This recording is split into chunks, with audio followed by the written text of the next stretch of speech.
one. तो आधा अधूरा सा नीट पीजी 2024 का recall I'm trying to make based on what all I've been able to collect till now, but you guys can put in the comment box. So you guys can put in the comment box if there's anything that you can recall. And if you want to know more about me, visit my Instagram. It's passionate_dermatologist.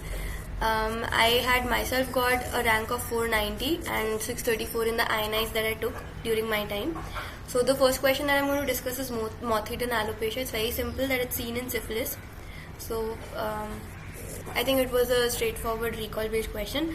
Now another question was on crumpled tissue paper appearance, which is seen in Gaucher's disease. If you guys are confused about this, you can probably go through this table which is given in your first aid.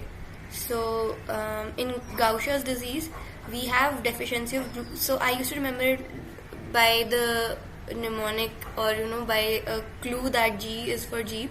So glucocerebrosidase deficiency is there, glucocerebroside would be increased, and Gaucher is more like somebody who's crusher.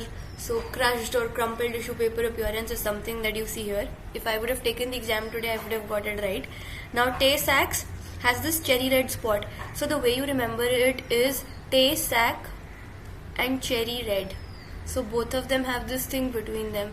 And there's another one, Niemann-Pick. So Niemann-Pick also has cherry red spot. So this is also easy to remember because Niemann-Pick and Tay-Sachs and cherry red. So all of them have one thing in common that connects all of them. Now Fabry, I used to remember it like fabric, interwoven something. So it had angiokeratomas. So if you angiokeratomas, or vessels can be seen as threads or something, and then like the way you wave a fabric, you're weaving the vessels and you're making angiokeratomas out of them. So I think this is how you can remember. And then hunter has to hunt. So I is not involved in hunters, but I is involved in herders. So that's one thing that you have to remember. Now, and desert rheumatism was another question that they had asked. तो इसके अंदर देखो, the thing is histoplasma के लिए you can remember that histoplasma hides. So if you have the picture of a macrophage in which you have fungal elements or cells like that, so then you would know that it's histoplasmosis. Plastomycosis B4B has broad-based budding yeast, so base is broader than the top. How do you know that this is the base? So if this is the base and something comes on the top of it, so I mean it depends, no? Which one is flatter? If something comes on the top of this will become flat, and the smaller thing would be rounder, the bottom wali thing would be flat on the top. That is how you pick this up in MCQs. Now coccidiomycosis has spherules. This is something that you have to remember. Also paracoccidiomycosis has mariner's wheels or captain's wheel kind of an appearance. Now the question that they had asked was coccidiomycosis is also associated with arthralgias or desert rheumatism. So this was the question that had come, and I hope you guys got it correct.